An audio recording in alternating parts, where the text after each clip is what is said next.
इस आविष्कार को टेराकोटा वाल्व कहा जाता है। इसका उपयोग स्प्रिंकलर सिंचाई या ड्रिप सिंचाई को नियंत्रित करने के लिए किया जा सकता है। पहली शताब्दी ईसा पूर्व से ही पानी की बचत करने वाली सिंचाई के लिए ऑलियस नामक बिना ग्लेज वाले टेराकोटा बर्तनों का उपयोग किया जाता रहा है। टेराकोटा वाल्व एक अत्याधुनिक स्मार्ट सिंचाई वाल्व के केंद्रबिंदु के रूप में बिना ग्लेज वाले टेराकोटा बर्तन का उपयोग करता है। इससे पहले कि मैं आपको टेराकोटा वाल्व का विस्तृत विवरण दूं, मुझे सबसे आश्चर्यजनक विशेषता पर जोर देना चाहिए। यह पूरी तरह से बिना बिजली के है।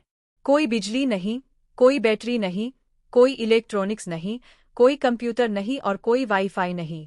वाल्व इनलेट से पानी की आपूर्ति को कनेक्ट करें और सिंचाई एप्लीकेशन को वाल्व आउटलेट से कनेक्ट करें। पानी की आपूर्ति चालू करें और सिंचाई तुरंत शुरू हो जाएगी। सिंचाई के दौरान एक कंट्रोल रिपर टेराकोटा पॉट में पानी टपकाता है। पॉट में 250 मिलीलीटर पानी टपकने के बाद सिंचाई अपने आप बंद हो जाती है।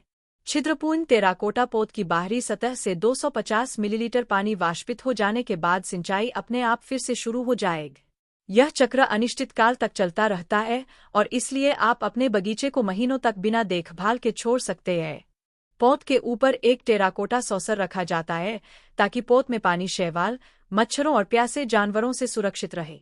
सॉसर में 8 छोटे ड्रेन होल हैं। पारंपरिक सिंचाई नियंत्रक का उपयोग करते समय आपको प्रत्येक सिंचाई घटना के लिए प्रारंभ समय और समाप्ति समय सेट करना होगा। हालांकि स्वनियंत्रित टेराकोटा वाल्व के साथ आपको टाइमर की आवश्यकता नहीं है। सिंचाई घटना की अवधि बस 250 मिलीलीटर पानी को पॉट में टपकने में लगने वाला समय है।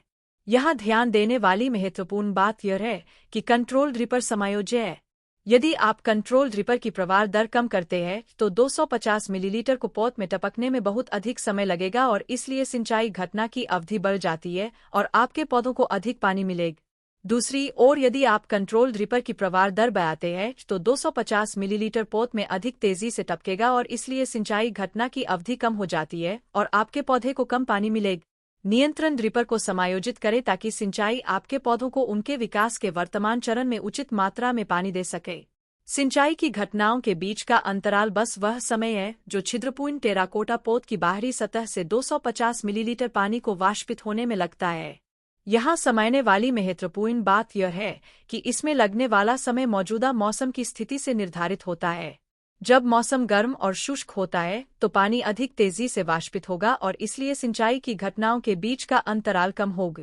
जब मौसम ठंडा और बादल छाए रहते हैं तो पानी अधिक धीरे धीरे वाष्पित होगा और इसलिए सिंचाई की घटनाओं के बीच का अंतराल लंबा होगा। यदि बारिश होती है तो बारिश का पानी तश्तरी में इकट्ठा हो जाएगा और पॉट में चला जाएगा। इसका मतलब है कि अगली सिंचाई की घटना की शुरुआत में देरी होगी। वाष्पित होने वाले 250 मिलीलीटर के अलावा पॉट में प्रवेश करने वाले वर्षा जल को भी वाष्पित होने की आवश्यकता होगी। टेराकोटा वाल्व ऑनसाइट मौसम डेटा अर्थात वाष्पीकरण और वर्षा का उपयोग करता है।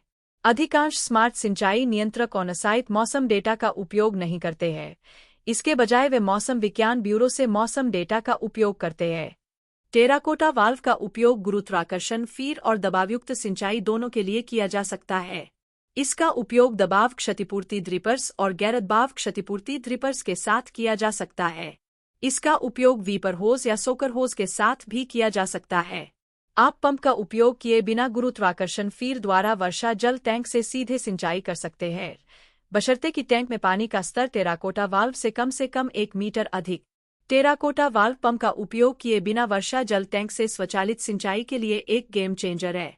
यह बहुत सरल, बिना बिजली वाला और कम तकनीक वाला है और इसलिए कम चीजें गलत हो सकती है।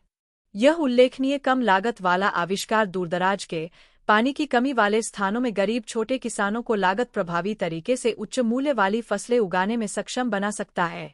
क्या आपको यह वीडियो दिलचस्प लगा? कृपया इसे दोस्तों और सहकर्मियों के साथ साझा करें। धन्यवाद।